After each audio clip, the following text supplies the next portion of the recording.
जी अस्सलाम वालेकुम students. Last class में हमने रिग्रेशन एंड कोरिलेशन वाला चैप्टर स्टार्ट किया था।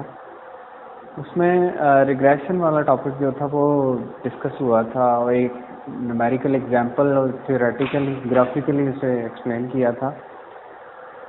आज कोरिलेशन पे हम बात करते हैं। कल एक एग्जांपल हम सॉल्व कर रहे थे, साथ साथ डिस्कस भी कर रहे थे थ्योरेटिकली कि अगर स्टडी आवर्स और हमारे पास रिजल्ट फाइनल रिजल्ट जो है ये दो वेरिएबल स्टडी आवर्स यानी जितने घंटे वो डेली बच्चा पढ़ रहा है, फॉर एग्जांपल 2, 3, 4, 5, इसी तरह अगर आपके पास रिजल्ट है वो भी आपका उसी तरह वेरी कर रहा है, यानी 290, 30, 300 सॉरी और 350 फिर 400 इस तरह चल रहा है। अब दोनों वेरिएबल्स के साथ हमने पहले रिग्रेशन लाइन फाइंड की थी, डी फाइंड किया था, रिग्रेशन कोएफिशिएंट को सॉल्व किया था। इसी तरह आज हम कोरिलेशन पर बात करेंगे।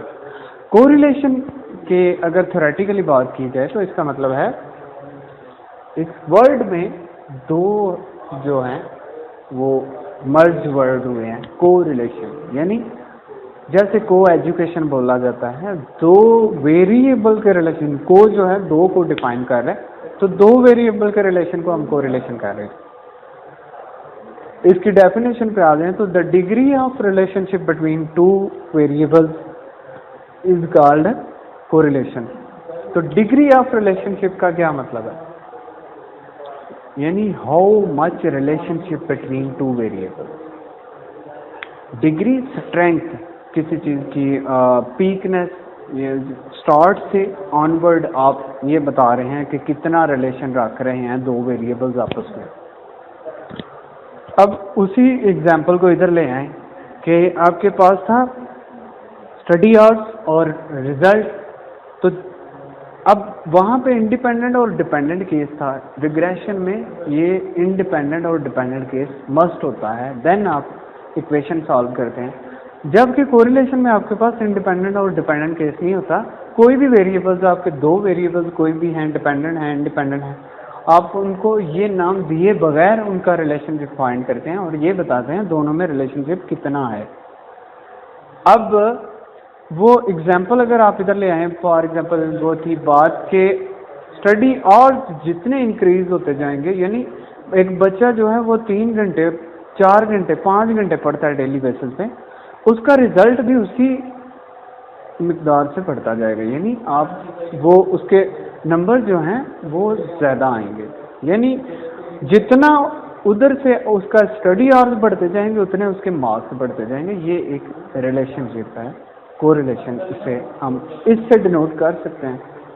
अब इसकी कंडीशन, ग्राफिकली कंडीशन जो हैं वो साथ हैं और कुछ आंसर्स के जैसे नंबर्स में हमें कैसे पता चलेगा कि रिलेशनशिप अगर कितना है तो उसे क्या नाम देंगे। जैसे पहली इसकी कंडीशन है कि अगर आपका डाटा जो है यहाँ पे x है यहाँ पे y है, उसको हम ड्रा करते हैं तो वो कुछ इस तरह से उसकी नेचर है कि एक के बढ़ने से दूसरा बढ़ रहा है। जैसे मैं बात कर रहा था कि स्टडी आवर्स अगर बढ़ते जाते हैं तो रिजल्ट भी बढ़ता जाता है।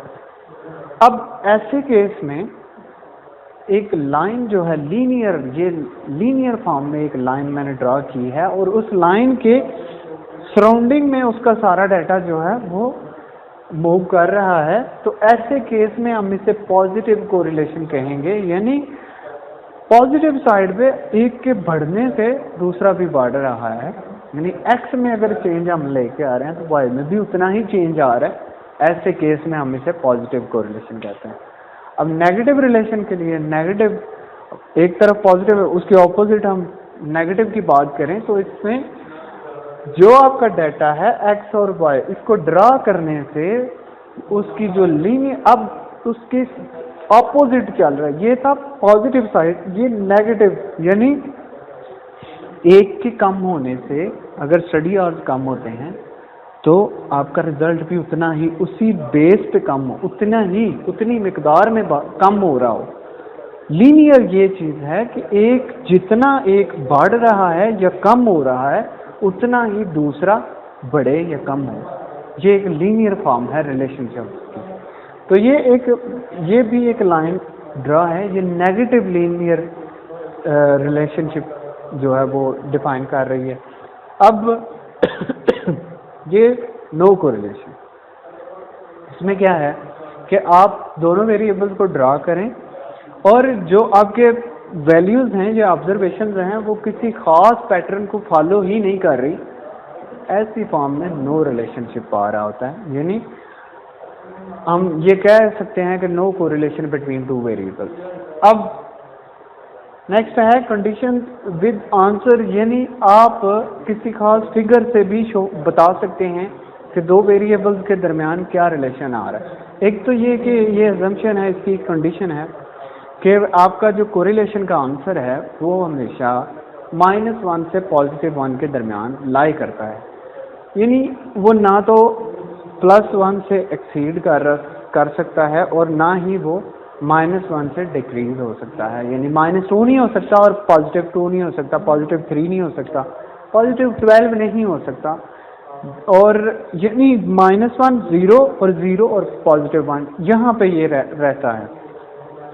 अब मैंने आंसर के साथ इसको एक्सप्लेन किया कि अगर 0 से +1 के दरमियान आपका आंसर आ रहा है कोरिलेशन का, तो आपके पास पॉजिटिव कोरिलेशन है, यानी आप इसको 0 से +1 यानी 0.9 0.8 अगर आंसर आ रहा है तो आप पॉजिटिव कोरिलेशन कह रहे हैं। अगर आपका आंसर -1 से 0 के दरमियान यानी -0.2 -0.5 -0.7 आ जाता है तो फिर ये नेगेटिव कोरिलेशन शो कर रहा है। इसी तरह जब आपका R का आंसर, हम कोरिलेशन कोफिशिएंट को कह रहे हैं, यानी कोरिलेशन को शो करने के लिए R हम यूज करते हैं, और जब इसका आंसर 0 आ जाता है, एग्जैक्टली 0 आ जाता है, तो फिर हम नो कोरिलेशन कह सकते हैं दो वेरिएबल्स के दरमियान। अब इसकी एग्जांपल की तरफ आ जाएं। जो हमारी अंडरस्टैंडिंग के लिए मैंने एक फिनोमेना दिया है, वो हम वही वाली एग्जांपल ले रहे हैं जो रिग्रेशन में हमने डिस्कस की थी, और वही वाला डाटा हम ले रहे हैं जो हमने रिग्रेशन में कल x on y on x हमने जैसे सॉल्व किया था। मेरे पास ये डाटा था, ये वाला गिवन। अब मैंने फार्मूला लिखा है R = n sum of x y minus sum of x sum of y n sum of x square minus sum of x का होल स्क्वायर, ये करली ब्रैकेट्स में है इतनी बात, फिर multiply next sum n sum of y square minus sum of y का whole square, और ये भी करली ब्रैकेट्स में। ये दोनों टर्म्स आपस में मल्टीप्लाई हो रही हैं और इसका स्क्वायर रूट लिया है। R जो है ये यहाँ पे कोरिलेशन कोफिशिएंट है, ये मैंने पहले भी डिस्कस किया है। अब इसमें आपको चाहिए क्या क्या, एक्स वाई का सम चाहिए, एक्स का, वाई का, एक्स स्क्वायर का, और एक्स वाला ये ऊपर हो गया डिस्कस, और वाई स्क्वायर का सम चाहिए। जो जो आपको सम चाहिए उसका कॉलम बना लें, एक्स वाई का, एक्स स्क्वायर का, वाई स्क्वायर का, और एक्स वाई का अलग अलग। अब एक्स वाई बनाने के लिए इन दोनों को आपस में मल्टीप्लाई कर दें। 5 को 1 से 5 आ गया, 4 को 2 से 8 आ गया, 3 को 3 से 9 और अप टू सो ऑन। फिर एक्स स्क्वायर यानी एक्स वाले कॉलम का स्क्वायर लेते जाएं, 1 4, 2 का 4, 3 का 9, 4 का 16 और 5 का 25। और वाई का जब करेंगे वाई स्क्वायर तो 5 का 25, फिर 4 का 16 और अप टू सो ऑन, ऐसे ही आ जाए। अब हर एक का सम कर लें तो ये मेरे पास सारे के सारे सम आ गए। अब इन सम को पुट करने से आपके पास ये वाली फाइनल टर्म आ रही है। जब मैंने ये सारे सम पुट किए, n जो है ये मेरा है नंबर ऑफ वैल्यूज, तो ये मेरे पास 5 वैल्यूज हैं, मैंने 5 पुट किया और इसमें जो आगे sum of x y, sum of x, sum of y put किया और आपके पास ये आ गया। नेक्स्ट इसी को सॉल्व करते हुए R = मेरे पास 175 आया, 5 को 35 से मल्टीप्लाई किया 175, नेक्स्ट 15 का स्क्वायर लें तो 225, फिर 5 को 5 से 275 माइनस 15 का स्क्वायर लिया तो 225 आ गया, और अप टू सो ऑन, ऐसे ही दोनों टर्म्स को सॉल्व कर लिया। सिंप्लीफाई करने से, इनको सब्ट्रैक्ट करने से आपके पास 50 और 50, इधर से भी 50 और यहाँ से भी 50 आ गया। इसका स्क्वायर यानी इसको हम स्क्वायर फॉर्म में भी लिख सकते हैं। अब ये जो 50 है, ये मैंने स्क्वायर फॉर्म में लिखा, तो स्क्वायर कट गया स्क्वायर रूट से और बच गया आपके पास नीचे 50 और ऊपर -50, इन दोनों को माइनस करना है। अब ये कट जाएगा तो आपके पास आंसर आ गया -1। ये मैंने बताया था कि आंसर की कंडीशन है -1 to +1। अब -1 आंसर आया है तो इसका कोई मीनिंग है, यानी हम जैसे हम इस ग्राफ में डिफाइन कर रहे हैं कि -1 की तरफ अगर आंसर आता है तो इसका क्या मतलब होता है। इसी तरह इसको डिस्क्रिप्शन में अब लिखते हैं, वर्डिंग में, अपनी वर्डिंग में एक्सप्लेन कर दें इसको कि there is strongly negative correlation या relationship between x and y। इसका मतलब क्या है, अगर हम इसको ले जाएं अपनी उस एग्जाम्पल की तरफ जो हम डिस्कस करते हैं थ्योरेटिकली के, जितना आपका स्टडी आवर्स में कमी आ रही है उतनी ही कमी आपके रिजल्ट में आएगी। एक वेरिएबल हमारे पास स्टडी आवर्स और एक था फाइनल रिजल्ट, तो जितना हम स्टडी आवर्स को कम कर देंगे उतना ही हमारे मार्क्स कम हो जाएंगे। इस बात का मीनिंग ये है नेगेटिव रिलेशनशिप। अब इसकी एक प्रॉपर्टी है, according to property correlation coefficient की एक प्रॉपर्टी है कि अगर रिग्रेशन कोएफिशिएंट, आपके पास दो रिग्रेशन कोएफिशिएंट है, एक y ऑन x है और एक x ऑन y है, इन दोनों को मल्टीप्लाई करें, उनका स्क्वायर रूट ले लें तो वो r के इक्वल आ जाता है। जैसे कल हमने ये वाली रिग्रेशन इक्वेशन सॉल्व की थी, y cap is equal to a plus D X, फिर अगर हम करें x is equal to a plus D Y यानी x ऑन y भी, दोनों का जो b है b, उन दोनों के b को मल्टीप्लाई करें, उसका स्क्वायर रूट ले लें, देन भी आर आ सकता है, यानी कोरिलेशन आ सकती है। और उसी को हम इस तरह एक्सप्लेन कर सकते हैं, बजाय इसके कि ये सारा सॉल्व करें, आर की प्रॉपर्टी को यूज कर लें, रिग्रेशन कोएफिशिएंट्स को मल्टीप्लाई करके उसका स्क्वायर रूट ले लें, देन भी आपके पास कोरिलेशन का आंसर आ जाता है। और उसी को हम इस तरह एक्सप्लेन कर सकते हैं।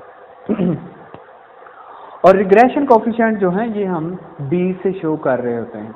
ये याद रखना है कि ये दोनों कोएफिशिएंट हैं, कोरिलेशन कोएफिशिएंट r से, और b जो है रिग्रेशन कोएफिशिएंट कहलाता है। आज की बात इंशाल्लाह इतनी ही है, नेक्स्ट नया चैप्टर स्टार्ट करेंगे। जज़ाकल्लाह।